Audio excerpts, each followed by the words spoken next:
Have you ever faced a frustrating crash while working on your Android app? If you've encountered a null pointer exception when dealing with fragments, you're definitely not alone. Today, we're diving into this common issue and how to resolve it. I understand how annoying it can be when your app crashes unexpectedly, especially when you're trying to manage fragments. This is a common problem that many developers face, particularly on Android Lollipop.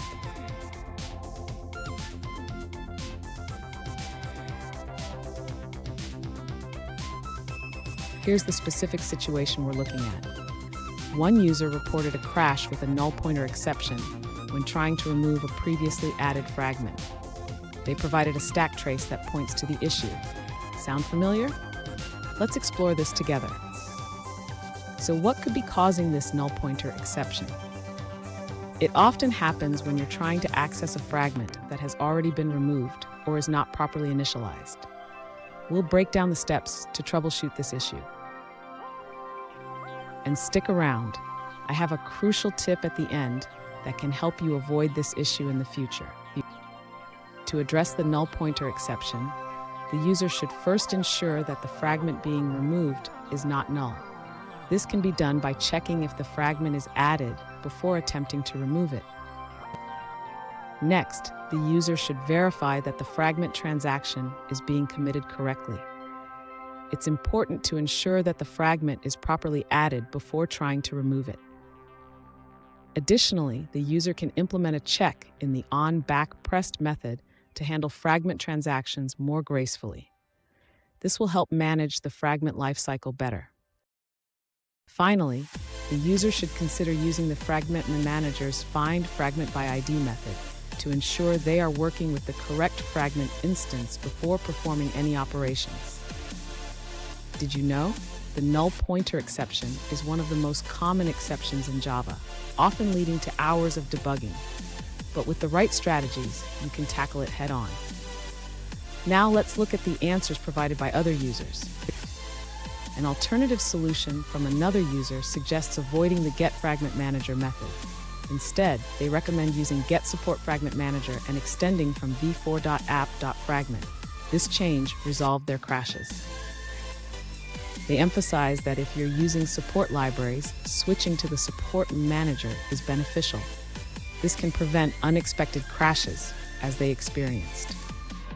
Let's take a moment to review another user's answer.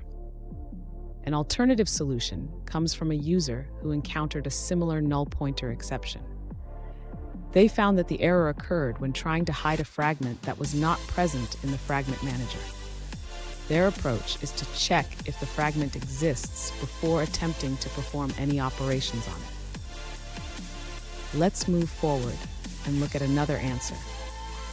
An alternative solution from another user suggests removing the null reference from the fragment manager.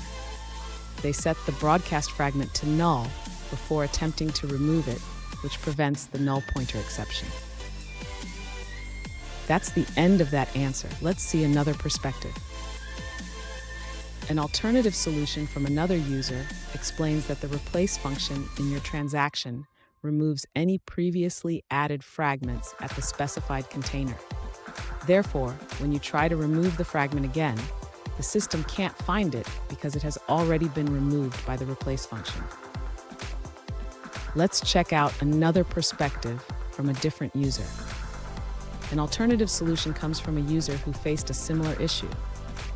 They discovered that calling add to backstack when adding the first fragment caused the problem.